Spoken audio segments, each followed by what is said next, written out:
Lalu kita setelah mendapatkan dua prinsip itu, kita perlu pengulangan. Repetition adalah penguat antar elemen itu sendiri. Gimana sih Kak caranya menguatin si elemen itu, padahal si elemen itu adalah beda-beda individunya. Misalkan ini adalah contoh yang sama seperti yang tadi yang pertama. Ada judul, ada juga si keterangan. Tapi kan kita belum tahu nih, Kak, kalau misalkan si poinnya itu gimana sih untuk kita bisa tahu cara mengulang-ulang desain yang tepat gimana? Makanya kalian perlu yang namanya tahu cara mengulang treatment untuk desain.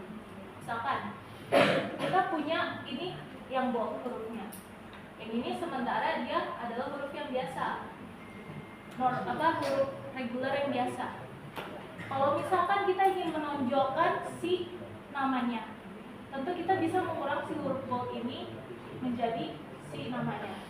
Tapi karena ini adalah kartu nama sebagai contohnya, tentu dalam kartu nama kita perlu yang namanya poin kayak kalau kita kenalan kan tentu kita harus menghubunginya kembali kan. Nah makanya ditepatinya adalah si bold ini dipakaikan untuk si nomor teleponnya juga. Jadi ini yang namanya pengulangan treatment. Oke, kita lanjut. Lalu kita perlu pendekatan kontras. Kontras ini adalah kurang lebih sama seperti yang tadi pendekatannya. Gimana sih caranya biar desain kita itu nggak flat banget ya? Kayak kalau bisa dilihat ini tuh kan terlalu flat ya. Kayak ini yang merupakan CV, contohnya CV. Misalkan namanya ini adalah si skillsnya atau segala macam, tapi kita ngebacanya flat nih. Nah makanya kita perlu pelengkap kontras, yaitu bentuk huruf yang bagus dan juga antar garis yang tepat untuk mengetahui poin mana aja yang bisa dikelompokkan. Misalkan ini sih namanya, lalu skillsnya dan segala macam itu kelompok. Dibandingkan yang ini itu hanya kayak kontrasnya itu kurang tercapai karena kayak flat doang biasa. Oke, kita lanjut lagi. Itu keseimbangan. Tentu kalian kalau misalkan mau motor atau segala macamnya itu atau angkat beban, kita butuh keseimbangan kan biar nggak jomplang. Oleh karena itu di dalam desain itu juga ada keseimbangan. Jadi kayak antar satu sama lain itu biar seimbang dan kita bacanya enak, kita memerlukan prinsip balance atau seimbang. Nah, keseimbangan ini sebenarnya sama seperti kita matematika atau yang lainnya. Keseimbangan itu ada simetris dan asimetris. Lalu bagaimana sih Kak cara seimbang yang simetris dan asimetris? Kalau misalkan yang simetris itu bisa dibilangnya kayak cermin. Antar satu sama lain bebannya sama. Antar satu lain itu bebannya sama. Lalu yang asimetris ini bebannya itu beda. Bisa dilihat di sini. Ini kan bebannya itu sama. Ini penuh, ini juga penuh. Lalu bisa dilihat yang di sini yang asimetris, di sini hanya tulisan. Lalu di sini penuh dengan gambar. Jadi dia tetap balance, tapi karena temanya sama, jadinya keseimbangan itu tetap tercapai. Oke, kita lanjut. Mungkin ini yang lalu ada ritme. Ritme ini sama kayak musik lah ya, bisa dibilang.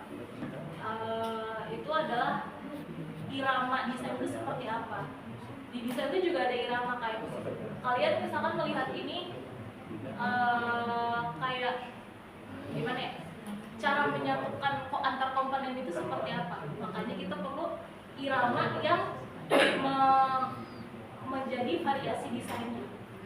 Nah ini contoh penerapannya. Lalu yang terakhir itu ada dua lagi, proporsi.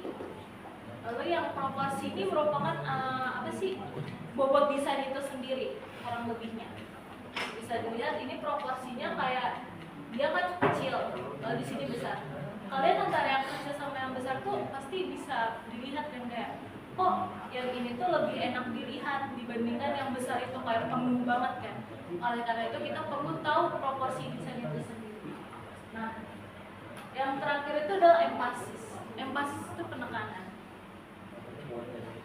Penekanan itu bisa dibilang kayak di dalam satu desain ini, apa sih yang ditonjolkan? Apakah si foto di dalam desain atau si informasi dalam desain? Bisa aku langsung liatin contohnya. Nah, contohnya seperti ini. Kan ada penekanannya gitu, yang menjadi pembedanya dan juga pemberatnya di gambar gitu. Lalu di sini juga bisa dibilang yang mau kita tonjolkan adalah si lingkarannya. Jadi orang yang melihat desain itu akan langsung tertuju pada penekanannya. Mungkin dari aku segitu dulu.